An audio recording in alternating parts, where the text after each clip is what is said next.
November 10th, 1989. Berlin, Germany. Dawn arrives quietly over a city that has not slept. At the Brandenburg Gate, West Berlin journalist Ulrich Schwarz stands with his coat pulled tight against the cold, staring at something he has never seen before. East Berliners walking freely toward him, their faces stunned, laughing, crying, clutching pieces of concrete like proof that the night was real. For 28 years, this space was death. Now it is disbelief. Just hours earlier, the wall had been opened not by tanks or treaties, but by a mistake. On the evening of November 9th, East German official Günter Schabowski, reading from hastily prepared notes, told the world that travel restrictions were lifted immediately. The words slipped out, unplanned.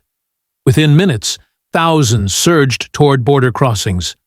Guards, untrained for history, hesitated. Then, one by one, they opened the gates.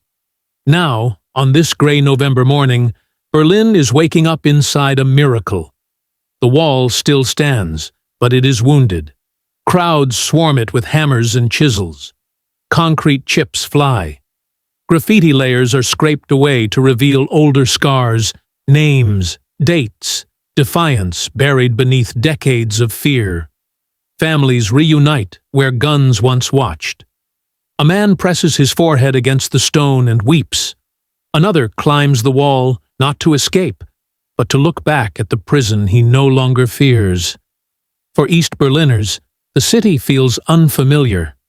Neon signs flicker in the west. Shops glow with impossible abundance. Newspapers shout headlines they were never allowed to read. Many carry nothing but identity papers and hope.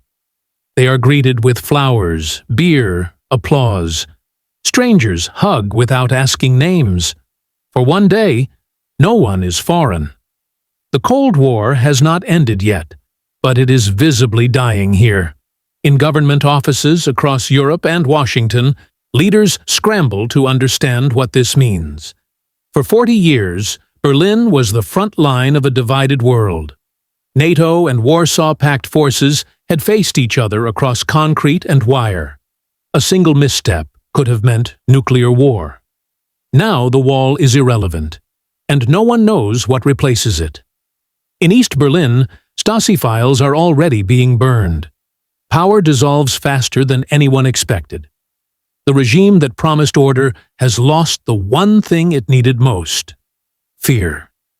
At checkpoint, Charlie, American and Soviet soldiers watch together as crowds pass freely between their posts. No one fires, no one salutes. History simply moves past them. The city smells different.